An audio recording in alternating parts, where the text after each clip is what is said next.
Today we're going to do the second half of the quadratic formula part 2 here. So quadratic formula part 2, very similar to what we did yesterday. There's just a slight difference in our answers. Okay, so quadratic formula part 2. Does anybody remember the quadratic formula off the top of their head already? It's, oh gosh, hold on. I got it. Negative Wait, where's x at? It's B. Oh, it's B. Negative b, plus or minus.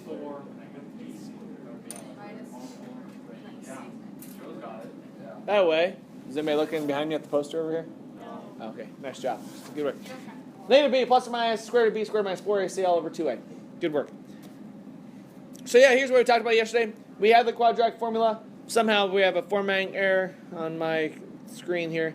But yeah, that should say negative b plus or minus the square root of b squared minus 4ac all over 2a. And where do we get a, b, and c from? It comes from our quadratic equation. It comes from the equation there. ax squared plus bx plus c. So that's where we find our a, b, and c from those terms. All right. Yesterday, this is what we did. We did the quadratic formula. We identified, or first off, we always need set equal to what here? Set equal to 0. Finding the zeros. Identify a, b, and c. When you find a, b, and c, you plug them in, and then you simplify it down to get an answer. All right. So let's practice a few of these problems. This is what we did yesterday. I want to use the quadratic formula. Identify a, b, and c. First off, Jace, what is a, b, and c in number 1? 2, 3, and -5. A is 2. B is 3. And c is -5. So when I plug that in, how would that look, Jake O'Connor?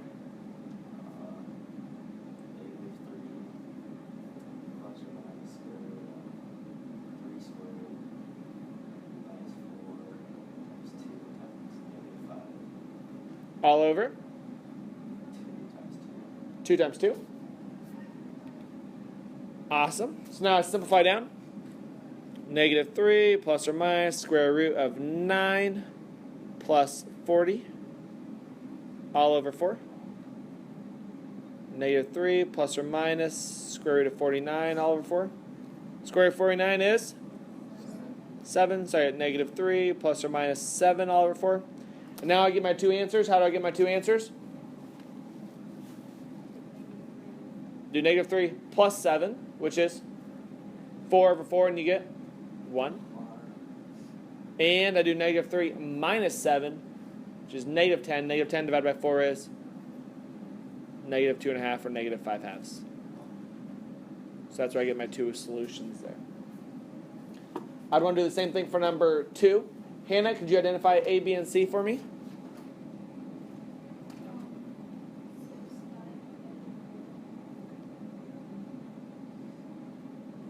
Awesome. So I plug it in the quadratic formula here. -5 plus or minus the square root of 5 squared. Yeah. Minus 4 times 6 times -4. All over 2 times 6. Simplify down. So you get -5 plus or minus the square root. 25. -4 times 6 times -4 gets me, anybody? Anybody work out this half of it here? -4, 6, and -4? 96. So I add 96. And divided by 2 times 6 is 12. 25, 96 gets me 121. Square root of 121 is, so -5 plus or minus 11 all over 12. And now I get my two solutions. -5 plus 11 is 6 over 12 gets me 1/2. And then -5 minus 11, -16. -16 over 12 is -4/3. So you get 1/2 and -4/3. So that's what we did yesterday. Remember doing that? Wasn't too bad. Just kind of process, a lot of algebra. Here's what we're going to do today. We're going to find the zeros by using the quadratic formula. Same idea. I want to identify these. So let's walk through it. I want to identify A, B, and C. Jake King, what's A, B, and C? 2,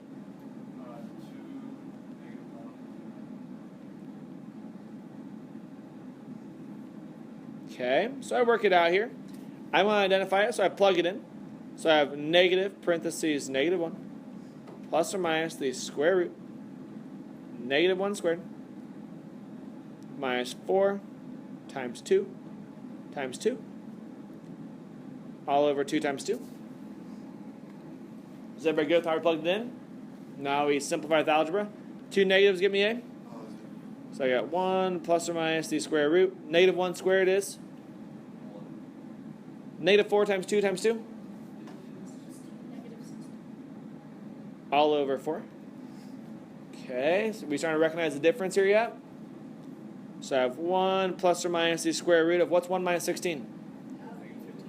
-15 over 4. What do you notice here about this problem? It's going to be an I. Yeah, I have a negative inside the radical there. So how do I simplify a negative inside the radical? You have to pull out the imaginary part here. So my answer is going to be, can I break down the square root of 15 at all?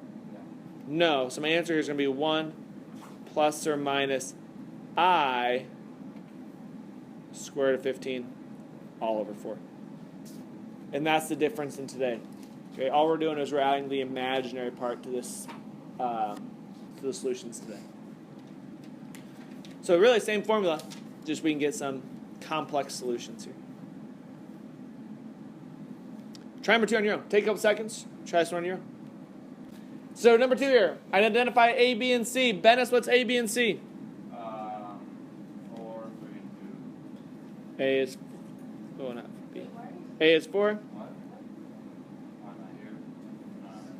So I need to work it out here. So I get -3 plus or minus the square root 3 squared minus 4 times 4 times 2. When I work that out, I end up getting, all over 2 times 4. When I work it out, I get -3 plus or minus the square root of, what's underneath the square root when you work it all out? Negative, is it -23? Oh, yeah, sorry.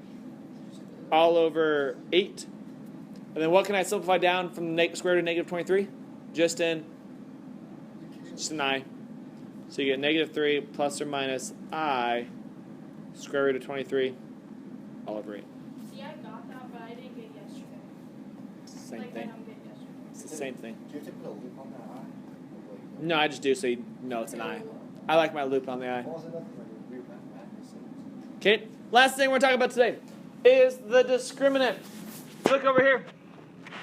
The discriminant is what's inside the radical. Okay, you can use the discriminant to determine the number of roots of a quadratic equation. All right, a quadratic equation can have 2 real solutions, 1 real solution, or 2 complex solutions. Okay, well, how do we identify it? If my discriminant, b squared minus 4ac, is positive, if my discriminant is positive, I'm going to have 2 real solutions. If my discriminant is 0, I'm going to have 1 real solution. And if my discriminant is negative, I'm going to have 2 complex solutions. Now, if you think about this, it comes back to the quadratic formula here. Basically what happens is yesterday we had problems like this where we had, 4 plus or minus square root of 16, all over 2, something like that. And we take 4 plus or minus 4 basically, and you do both parts of it, and you get 2 answers. Well, that's where we got 2 real solutions. Notice what's underneath the radical was a positive number. Well, we can have some problems that are like this, where they say 4 plus or minus the square root of 0, all over 2. Well, if it's 0 underneath the radical, am I really going to use that plus or minus at all? Because if you add 0 and you subtract 0, you're going to get the same number. So that's where I get 1 real solution. And then we have problems like we're talking about today, where it's been like 4 plus or minus the square root of negative 16 all over 2. Well, that negative means I'm going to get complex solutions now. So you can use the discriminant to classify and identify what type of solutions we're probably going to have. So here's what it is. Number 3, I want to find the type and number of solutions for each equation. So still, always want to set equal to what here? Set equal to 0. Identify A, B, and C. Katie, give me A, B, and C here. 1, -12. Okay, so I'm going to do the discriminant, which is B squared minus 4AC. So I'm going to take -12 squared minus 4 times 1 times 36. -12 squared is 4 times 1 times 36.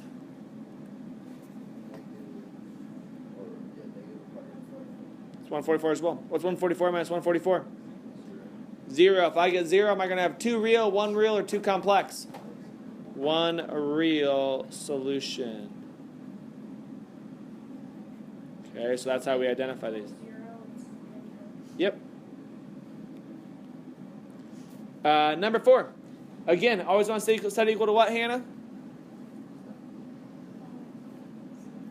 0. So I would add the 7 over. So you get x squared. Oops, not minus. Not plus. X squared minus 4x plus 7 equals 0. Identify A, B, and C. Jace, what's A, B, and C? 1, -4, and 7. Awesome. I use the discriminant. Would it be negative? Or no, I would add it over, right? So I get -4 squared minus 4 times 1 times 7. -4 squared is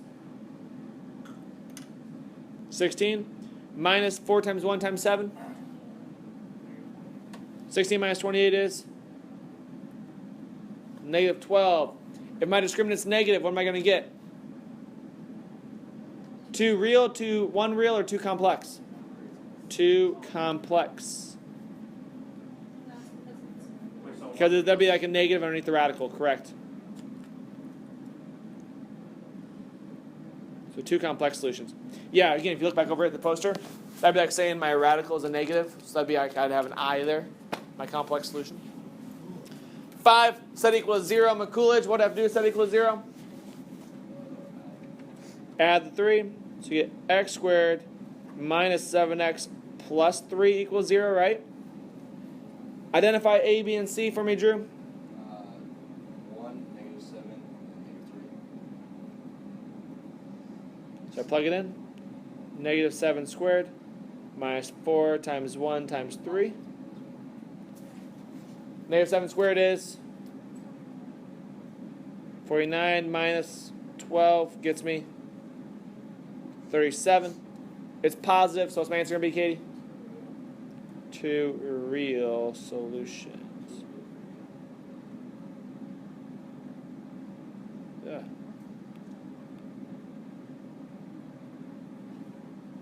I think it's slow today.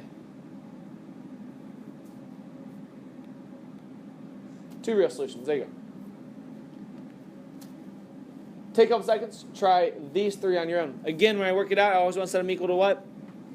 0. So I'd set all 3 equal to 0 first and then work them out. All right, let's walk through. Don't ask me. When you get number 6 here, you work it out, you would get x squared minus 6x plus 7 equals 0, right? What do you get for the discriminant, Allie? Like, what's ABC? Yeah, what's b squared minus 4ac get us? I have negative 36 minus 20. 36 minus 28, Yeah. which gets me what? 8. So what's my answer there? 2 real solutions. Nice job. Jake King. When I work out number 7, oh my gosh, this thing's really slow. When I work it out, add 9. Awesome. -6 squared. So you 36. Yeah. Minus 4 times 1 times 9. I got 36. So you get 0, which is 1 real solution. 1 real solution. Is this it? Kind of, yeah. And then last one, number 8.